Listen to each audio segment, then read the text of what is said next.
بسم اللہ الرحمن الرحیم۔ السلام علیکم ورحمۃ اللہ وبرکاتہ۔ ڈاکٹر کے پاس جب بھی میں چیک اپ کروانے کے لیے جاتی تو وہ مجھے دیکھ کر نفرت سے منہ پھیر لیتا اور کہتا یہاں مت آیا کرو، اور نرس کو کہتا اس کو دوائی دے کر جلدی روانہ کرو۔ میں حیران ہوتی تھی کہ اس کی میرے ساتھ آخر کیا دشمنی ہے۔ ایک دن نرس سے پوچھا تو وہ کہنے لگی اس سوال کا جواب تو تمہیں تمہاری ماں ہی دے پائے گی، اماں تو فوت ہو چکی تھی۔ اس لیے جب میں نے اس راز کا معلوم کرنے کے لیے اماں کی ڈائری کھولی تو ایک تصویر نیچے گری جسے دیکھتے ہی میرے ہوش اڑ گئے کہ وہ ڈاکٹر جانے اماں نے مجھے اس محلے میں شفٹ ہونے کا کیوں کہا تھا۔ میں تو یہاں پر کسی کو جانتی بھی نہیں تھی اور نہ ہی ہمارا کوئی رشتہ دار اس علاقے میں رہتا تھا، مگر اس کے باوجود اماں نے اپنی آخری نصیحت میں مجھے یہی کہا تھا کہ میں اسی علاقے میں چلی جاؤں اور اپنی ماں کی آخری وصیت پر عمل کرنے کے علاوہ میرے پاس اور کوئی چارہ نہیں تھا۔ اس لیے میں اماں کے جانے کے بعد کرائے کے اس مکان کو چھوڑ کر یہاں پر آ گئی۔ میرے ساتھ آئے ہوئے مزدور ٹرک سے سامان اتار کر گھر کے اندر شفٹ کرنے لگے۔ تبھی میں نے سوچا کہ کچھ ہلکے پھلکے کارٹن میں بھی اٹھا لیتی ہوں تاکہ کام جلدی ختم ہو۔ میں نے پلاسٹک کے برتنوں والا کارٹن اٹھایا اور گھر کے اندر جانے ہی لگی تھی کہ ایک دم کسی سے ٹکرا گئی اور کارٹن میرے ہاتھ سے چھوٹ کر نیچے گر پڑا۔ سامنے والا ایک ادھیڑ عمر ہینڈسم پرسنالٹی کا مالک تھا، مگر انتہا کا بے مروت، جس نے نہ تو مجھے سوری کہا اور نہ ہی میری گرائی ہوئی چیزیں اٹھانے میں میری مدد کی، بلکہ مجھے غصے سے گھورتا ہوا چلا گیا۔ جانے وہ کون تھا، مجھے بھی اس پر بہت غصہ آیا، لیکن پھر میں اپنے کاموں میں مشغول ہو کر اسے بھول گئی۔ یہاں پر آ کر احساس ہوا کہ اماں کا فیصلہ اتنا بھی غلط نہیں تھا۔ یہ کافی اچھا ٹاؤن تھا اور اچھی بات یہ تھی کہ مجھے اپنے کاموں کے لیے ٹاؤن سے باہر نہیں جانا پڑتا تھا۔ ہسپتال سے لے کر اسکول اور کالج تک ٹاؤن کے اندر تھے، یہاں تک کہ ہماری کالونی میں بھی کئی پرائیویٹ ڈاکٹر کے کلینک موجود تھے۔ زندگی کی ہر سہولت وہاں پر موجود تھی، اس وجہ سے میں مطمئن ہو گئی اور میں نے آس پاس نوکری ڈھونڈنی بھی شروع کر دی۔ ابھی میں چونکہ یہاں پر نہیں آئی تھی تو ابھی میں آس پاس کے لوگوں کو اتنا زیادہ نہیں جانتی تھی، اس لیے میری کوشش یہی ہوتی تھی کہ میں زیادہ وقت گھر کے اندر ہی گزاروں۔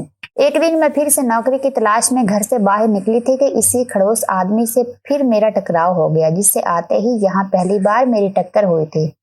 ہوا کچھ یوں کہ جس ہسپتال میں ایڈمنسٹریشن کے لیے میں سی وی دینے گئی تھی وہ بھی وہیں پر تھا۔ آج بھی اتفاق سے ہی ہماری ٹکر ہو گئی اور میرے سارے کاغذات بکھر کر نیچے گر گئے، اور اس دن کی طرح اس نے غصے سے مجھے گھورا اور چلا گیا۔ جانے یہ آدمی کیوں میرے راستے میں بار بار آ جاتا تھا اور مجھے اس قدر غصے کیوں دیکھتا تھا، جیسے میں نے اس کا کچھ بگاڑا ہو۔ کچھ دنوں بعد کی ہی بات تھی کہ مجھے بہت تیز بخار ہو گیا تو سوچا کہ کالونی میں ہی ڈاکٹر کے پاس چلی جاتی ہوں، اور جب میں وہاں پہنچی تو ڈاکٹر کی کرسی پر اسی آدمی کو بیٹھے دیکھ کر میں ہکا بکا رہ گئی۔ دوسری طرف اس نے مجھے دیکھ کر نفرت سے منہ پھیر لیا۔ مجھے اس کا یہ انداز کچھ سمجھ میں نہیں آیا کہ 2 بار ٹکرانے کی وجہ سے ایسی بھی کیا نفرت ہے کہ یہ مجھے دیکھنا بھی نہیں چاہ رہا۔ نرس کو کہنے لگا کہ اسے دوائی دے کر روانہ کر دو اور کہہ دو کہ آج کے بعد یہاں پر نہ آئے۔ مجھے تو کچھ سمجھ میں ہی نہیں آیا کہ اس نے ایسا کیوں کہا۔ عجیب آدمی تھا، نہ میری اس سے کوئی جان اور نہ ہی پہچان، پھر بھی ایسے برتاؤ کر رہا تھا کہ جیسے پتہ نہیں ہمارا کتنا صدیوں پرانا تعلق ہو۔ اگر تو کوئی جوان اور میری عمر کا لڑکا ہوتا تو بھی میں سمجھتی کہ شاید معاملہ کوئی اور ہے، لیکن وہ تو میرے باپ کی عمر کے برابر تھا اور میری تو اس سے کوئی بات آج تک نہیں ہوئی تھی۔ پھر اتنی نفرت میری سمجھ سے بالا تر تھی۔ بڑا ہی کوئی عجیب آدمی تھا۔ اس وقت میں بخار سے بری طرح تپ رہی تھی اور اس کے رویے نے مجھے مزید آگ لگا دی، اور میں نے اونچی آواز سے کہا کہ آخر آپ کو مجھ سے مسئلہ کیا ہے؟ پہلے بھی آپ 2 بار مجھ سے ٹکرائے ہیں اور اسی طرح غصے سے گھورتے ہوئے چلے گئے کہ جیسے میں نے آپ کا برسوں پرانا قرض واپس کرنا ہو، اور آج بھی آپ کا یہ رویہ ہرگز بھی ایک ڈاکٹر کو زیب نہیں دیتا۔ نرس میرے پاس آ کر مجھے شانت کرنے کی کوشش کرنے لگی اور مجھے کہنے لگی کہ یہ آج ذرا کچھ پریشان ہے، تم ان کی باتوں کا برا نہیں ماننا۔ میں نے غصے سے کہا کہ پریشان ہے تو پھر اس طرح کا سلوک سب کے ساتھ کریں، صرف مجھے اکیلے کے ساتھ ہی کیوں کر رہے ہیں؟ آپ کو کہہ دیا نا مجھے دوائی دیں، جبکہ باقی مریضوں کو تو خود دیکھ رہے ہیں۔ نرس نے مجھے انجیکشن لگایا اور دوائی دی، اور جب میں واپس آنے لگی تو میں نے اس ڈاکٹر کا فقرہ سنا۔ اس نرس سے کہہ رہا تھا کہ اس سے کہہ دینا کہ آئندہ یہاں پر آنے کی ضرورت نہیں ہے۔ میں نے دل میں سوچا کہ آج کے بعد میں یہاں پر آؤں گی ہی نہیں۔ مجھے کیا ضرورت ہے ایسے ڈاکٹر کے پاس آنے کی جو لوگوں میں بھید بھاؤ اور فرق رکھتا ہو، لیکن بہت جلد مجھے وہاں پر دوبارہ جانا پڑ گیا۔ ہوا کچھ یوں کہ میرے سامنے والی پڑوسن کا بیٹا سیڑھیوں سے گر گیا تھا اور اسے بہت چوٹ آئی تھی، اور اس وقت اس کے ساتھ کلینک تک جانے والا کوئی نہیں تھا، اور نزدیک ترین کلینک اسی ڈاکٹر کا تھا۔ تو وہ مجھے کہنے لگی تم میرے ساتھ آؤ۔ میں ہرگز بھی دوبارہ اس ڈاکٹر کے کلینک نہیں جانا چاہتی تھی۔ اس دن کا رویہ مجھے بھولا نہیں تھا، لیکن یہ وقت ایسا نہیں تھا کہ میں اس تلخی کو یاد رکھتی۔ ابھی بچے کی طبیعت بہت خراب ہو رہی تھی تو میں اس کے ساتھ دوبارہ اس ڈاکٹر کے کلینک میں چلی گئی، جس کا مجھے ابھی تک نام بھی معلوم نہیں تھا۔ جیسے ہی ہم دونوں بچوں کو لے کر وہاں پہنچے تو ڈاکٹر جلدی سے آگے بڑھا، لیکن مجھے دیکھتے ہی اس کے چہرے کے زاویے کچھ بدل سے گئے اور اس کے چہرے کی شگفتگی کی جگہ نفرت آ گئی۔ مجھے ڈر لگا کہ کہیں میری وجہ سے اس بچے کے علاج سے ہی انکار نہ کر دے، لیکن شکر تھا ایسا کچھ نہیں ہوا۔ جلدی سے وہ بچے کو اندر ایمرجنسی میں لے جا کر علاج کرنے لگے۔ تب مجھے وہ عورت کہنے لگی کہ یہ ڈاکٹر رضا بہت اچھے آدمی ہیں، یہ یہاں پر پچھلے 10 سال سے ہیں اور میں ہمیشہ انہی کے پاس ہی آتی ہوں، بلکہ ہمارے کالونی کے سبھی لوگ بیماری میں اسی ڈاکٹر کے پاس آتے ہیں۔ ان کے ہاتھ میں بڑی شفا ہے، ہر کسی کے ساتھ انتہائی نرمی اور شفقت سے بات کرتے ہیں اور ان کا دل بھی بہت بڑا ہے۔ یہ باتیں سن کر میں یقین نہیں کر پائی کہ اس سے ڈاکٹر کے بارے میں ہو رہی ہیں، جس کا رویہ میرے ساتھ بغیر کسی وجہ کے انتہائی بیزاری لیے ہوتا۔ خیر ہے، میں نے سوچ لیا تھا کہ یہ دوسری اور آخری بار ہے کہ میں اس ڈاکٹر کے کلینک میں آئی ہوں۔ آج کے بعد اس کے کلینک کے پاس سے بھی نہیں گزروں گی۔ لیکن میں بری قسمت کے جس ہسپتال میں مجھے ایڈمنسٹریشن کی نوکری ملی، وہاں پر بھی یہی ڈاکٹر صبح کے وقت راؤنڈ پر آتا تھا۔ جب بھی یہ مجھے دیکھتا تو نفرت سے منہ پھیر لیتا اور میں بھی اس کو دیکھ کر عجیب سے منہ بنا کر بدلہ پورا کر لیتی۔ میں نے جس سے بھی سنا تھا ابھی تک اس ڈاکٹر کی تعریف ہی سنی تھی۔ سبھی کے مطابق وہ ایک انتہائی قابل اور خوش اخلاق انسان تھا، جس نے آج تک کبھی کسی کے ساتھ برے لہجے میں بات نہیں کی تھی اور میری حیرانی نہیں جانتی تھی مجھ سے اسے آخر کیا مسئلہ تھا۔ مجھے نوکری کی عادت نہیں تھی، جب تک اماں تھی تو مجھے کبھی اخراجات کی پرواہ نہیں ہوئی، مگر اب ظاہر ہے کہ اپنے اخراجات تو نکالنے ہی تھے، اس لیے مجھے یہ نوکری کرنی پڑی۔ لیکن 1 ہفتے کی محنت کے بعد ہی میں بہت بیمار ہو گئی۔ اس نئی روٹین نے اس قدر تھکا دیا، 2 دن سے تو مجھ سے بستر سے ہلا بھی نہیں گیا اور مجھے چھٹیاں کرنی پڑی۔ میری پڑوسن میرا حال حوال دریافت کرنے آئی تو میری طبیعت اتنی زیادہ خراب دیکھ کر گھبرا ہی گئی۔ مجھے کہنے لگی ابھی اور اس وقت میرے ساتھ ڈاکٹر رضا کے پاس چلو۔ میں ہرگز بھی نہیں جانا چاہتی تھی، مگر وہ مجھے زبردستی ساتھ لے گئی۔ اس وقت میں نیم بے ہوش سے تھی، مجھے بالکل بھی سمجھ نہیں آ رہا تھا کہ میرے آس پاس کیا ہو رہا ہے، لیکن میں نے اتنا ضرور نوٹس کیا، اتنی زیادہ خراب طبیعت دیکھ کر ڈاکٹر رضا بھی ایک لمحے کو گھبرا گئے اور جلدی سے میرا بخار چیک اپ کر کے مجھے میڈیسن وغیرہ دی۔ میں اس حالت میں بھی حیران ہو رہی تھی کہ آج مجھ پر اتنا مہربان کیسے ہو گئے، لیکن کچھ بولنے کی سخت نہیں تھی۔ خیر، جب میں ٹھیک ہو گئی تو میں نے سوچا کہ مجھے ان کا شکریہ ادا کرنا چاہیے، تو میں دوبارہ سے ان کے کلینک گئی، لیکن اس بار بھی وہی ہوا جو مجھے کہنے لگے، میں نے تمہیں کتنی بار کہا ہے تم یہاں پر مت آیا کر، تو تمہیں سمجھ کیوں نہیں آتی؟ تم جاؤ یہاں سے، اگر بیمار ہو تو نرس سے دوا لو اور جاؤ۔ اب تو میرے صبر کا پیمانہ لبریز ہو گیا اور میں نے نرس سے جا کر پوچھا کہ آخر ان کو میرے ساتھ کیا مسئلہ ہے، یہ میرے ساتھ ایسا سلوک کیوں کرتے ہیں؟ نرس نے عجیب سی نظروں سے مجھے دیکھا اور کہنے لگی اس سوال کا جواب تو تمہیں تمہاری ماں ہی دے سکتی ہے، جاؤ اور اس سے جا کر پوچھو کہ ڈاکٹر رضا کون ہے۔ یہ سن کر میں چونک گئی کہ بھلا میری ماں کا اس بات سے کیا تعلق ہے۔ میں نے اسے نہیں بتایا کہ میری ماں فوت ہو چکی ہے۔ میں چپ چاپ وہاں سے گھر چلی آئی۔ میرا ذہن مختلف سوچوں کی عام جگہ بن گیا اور میں الجھتے ہوئے اماں کا سامان دیکھنے لگی کہ آخر اس نرس نے ایسی بات کیوں کی، اس ڈاکٹر کی نفرت کا تعلق میری ماں سے کیوں تھا؟ اماں تو اب تھی ہی نہیں تو یہ راز بھی ان کے ساتھ ہی دفن ہو گیا تھا۔ میں نے جب سے ہوش سنبھالا تھا اپنی ماں کو اکیلا ہی دیکھا تھا۔ انہوں نے میری پرورش بہت ہی لاڈ پیار سے کی تھی، مجھے کبھی بھی باپ کی کمی محسوس نہیں ہونے دی تھی۔ ہم دونوں ماں بیٹی ایک دوسرے کی کل کائنات تھے۔ ہم کرائے کے گھر میں رہتے تھے اور میری ماں نوکری کرتی تھی اور انہوں نے ہی میرے سارے تعلیمی اخراجات پورے کیے۔ جب میری تعلیم مکمل ہو گئی تو میں نے سوچا تھا کہ میں اب جاب کروں گی اور اپنی ماں کو سکھ دوں گی، لیکن شاید یہ قسمت میں نہیں تھا، کیونکہ اماں کو کینسر ڈائیگنوز ہو گیا ہے۔ ہمیشہ اپنی صحت سے لاپرواہی برتنے والی میری ماں اس بیماری کے آخری مرحلے پر ہو گئی۔ میں نے کبھی سوچا بھی نہیں تھا اپنی دوائیوں کے پیسے میری تعلیم پر لگانے والی میری عظیم ماں قطرہ قطرہ میری آنکھوں کے سامنے موت کی جانب جا رہی تھی اور میں کچھ بھی نہیں کر سکتی تھی۔ اماں نے مجھے کبھی اپنے رشتہ داروں سے زیادہ گھلنے ملنے نہیں دیا تھا۔